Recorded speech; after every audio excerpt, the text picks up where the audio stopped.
G'day mates, this is a video on the troubles that the GOP will have in the general election this year. And it's because of a very simple reason. As you can see here, this is the result. Everything is finally counted. It took like 3 days. That's a shame on New Hampshire. 300,000 votes for the Republican and just under 125,000 for the Democrats. Now, here's a little thing that is peculiar about this.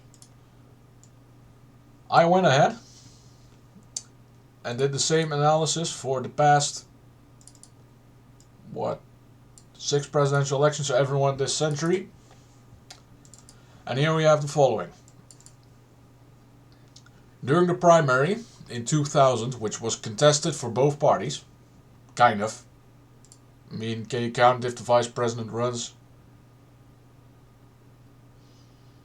No, I think this shouldn't be a contested one, because it's the vice president running. So I'm just going to do this. So, what do you have? Republicans, contested primary. Relatively high turnout compared to the general election. So that's about 90% turnout of the general electorate.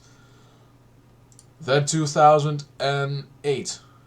So this is McCain against Romney. 230,000 to 370. So it's about a 70% turnout. Then it's Romney.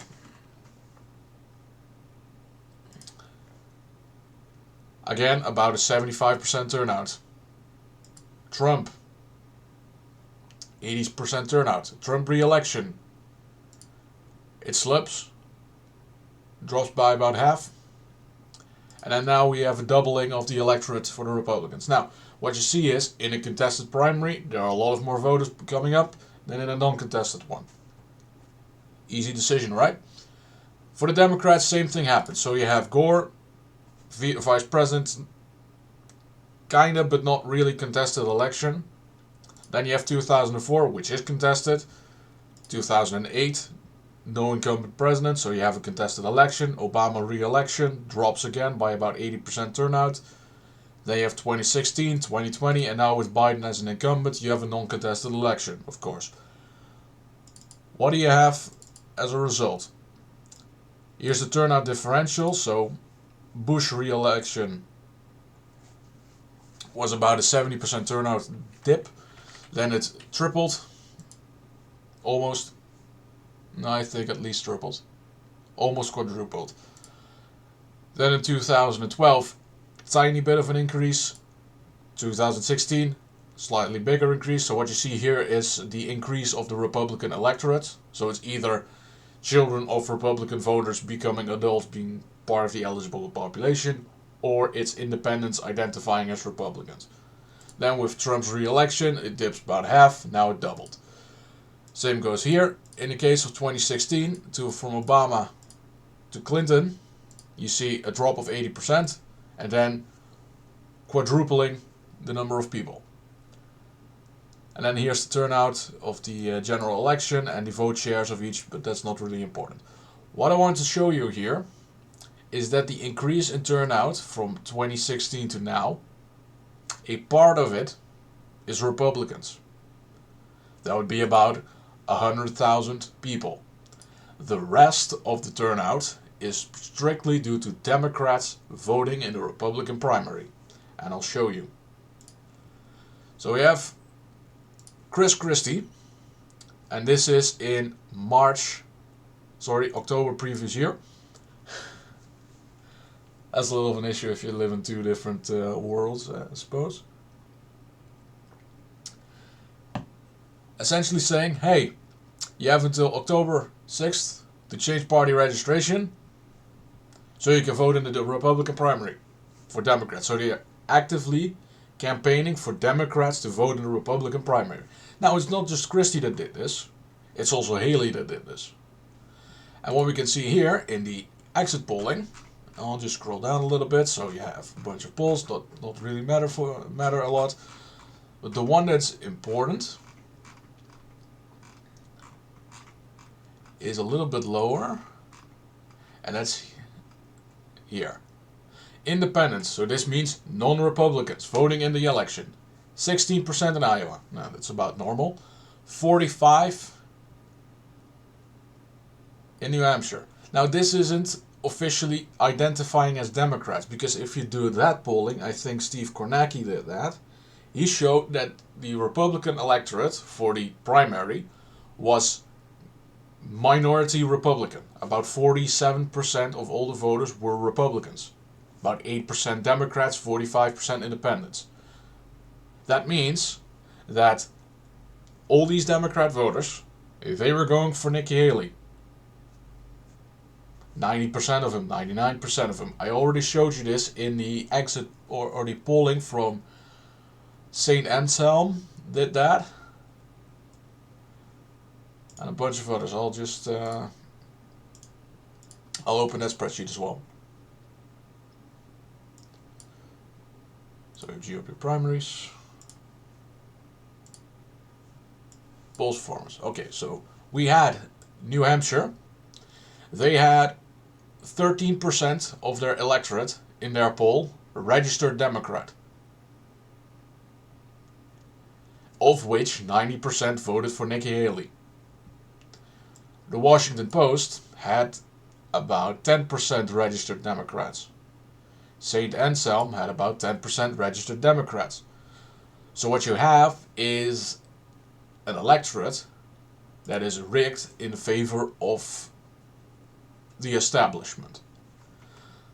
So here you have the reason why Nikki Haley outperformed, and that's because Democrats voted in the primary. And you can see it also here. If you are a conservative, you voted for Trump. And here's the Haley voters, so that's moderate, so that's independent or Democrat. Late deciders, which are the ones that switched over party registrations. And then you have essentially the ideological outlook. So what this means is that the voter rolls for the Republican Party, the internal data banks, they're now polluted with registered Democrats. That is the case in Iowa. That is the case in New Hampshire. And I filled it in permanently. It's 12-10 when it came to the delegates. And I can also suppose that I can fill in Nevada and the Virgin Islands, because they're going to be going to Trump 100% of them, of those delegates. But here's the thing. These are all the states that will be run prior to the capability of having enough nominations for Trump to be the nominee. Here's the thing though. Hawaii, Washington, Mississippi, and Georgia, they're the week after Super Tuesday, as are these islands. So this is everything up to Super Tuesday. And Nikki Haley is going to stay in until Super Tuesday. What it means that all these states have polluted databases regarding Republican voters. And what it means is when in the general election you have door knockers coming in, saying for the get out the vote move and the registry pool and that kind of stuff, you now have a kick in the door of Republicans urging Democrats to vote, which is exactly the intent that the Haley campaign had. This is an internal sabotage of the election. That is what this is about. Don't forget it. So what I'm going to do is I'm going to show you. So we have North Carolina, Texas. Those are two swing states, technically speaking. Michigan, Minnesota. Those are particularly close at the moment, as is Nevada. Those are really close states right now. But look at the Senate map. Ted Cruz is vulnerable. It's going to get even worse. He is definitely going to be hurting with this move. Nevada, it is hurting the Republicans in the Senate race. It is hurting the Republicans in Michigan in the Senate race. And if Nikki Haley stays in until Florida, which is 2 weeks after Super Tuesday, it even makes Rick Scott more vulnerable. How about the House map? We already have a change with Louisiana. But here's the fun part, right? So Nevada makes it more difficult, so these 3 districts are more likely to go for Democrats. Texas, it means that southern Texas is more difficult. It means the 3 swing districts over in this end are more difficult to win, as is Virginia 7th of Spanberger leaving the House, as is North Carolina, more difficult. Maybe Wisconsin down the line. These districts are more difficult, so what you have is a systematic sabotage.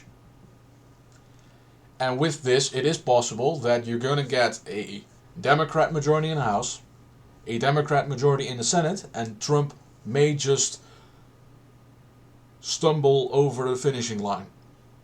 Immediately gets impeached and probably removed.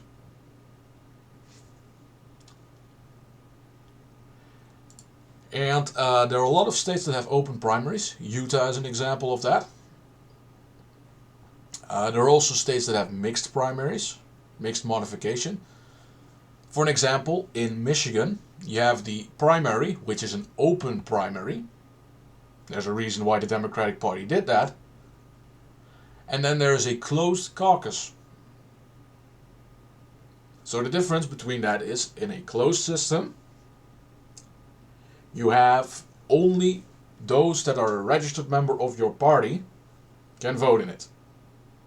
However, in a open primary, it means any registered voter can do it. So you can be a Democrat, you can pick up a Republican ballot, and you can vote in that. A semi-closed or a modified primary is your own party and registered undeclared or independents can pick up either ballot. That's what modified means. So New Hampshire was a modified primary or a semi-closed. That means independents can vote in the Republican primary or the Democrat if they so choose. And in this case, they picked up a Republican ballot to push Nikki Haley over the line. I can do a video later on. I can just give you a quick overview of each individual state regarding their election procedures. If they're open, if they're closed. But it doesn't really matter at this point because the damage has been done. So what it means is, for an example, John Duarte, he won by a few thousand votes last time around. He's done. David Valadeo, he won by about 3%. He's gone. Calvert, he's going to have problems. As is Garcia. As is Schweikert. As is Siscomani. Alaska's going to have also problems. As does Zach Nunn over here. In Iowa's third. John James is going to have a difficult time. As are the 2 districts that just opened up with the incumbents leaving. And there's a problem. And here's another one. North Carolina. And New Hampshire. 2 semi-closed states that now have registered Democrats running in the Republican primary. To select a weak candidate and push the get out the vote move for Democrat voters. So yes, Nikki Haley is a snake. She deliberately sabotaged the Republican Party on the way out. And this is a move done by the Uniparty to fuck up the Republicans as a final stab in the back. But there isn't only bad news. The good news is that now the Republican Party is fully under control of Team Trump. And after this election, it will be exclusively Team Trump. Because every single one of these pieces of shit, they're going to be leaving the party. As the Arizona GOP chair just did. After he got exposed attempting to bribe Kerry Lake. I did a video about that yesterday. He's gone. But that brings also more difficult proposition. It makes it more difficult for any Republican henceforth to win in the state. Because the cartel will fight back. And with the cartel, I mean DC, the District of Criminals. Thank you kindly for watching. I have a few more videos down the pipe for today. See you later.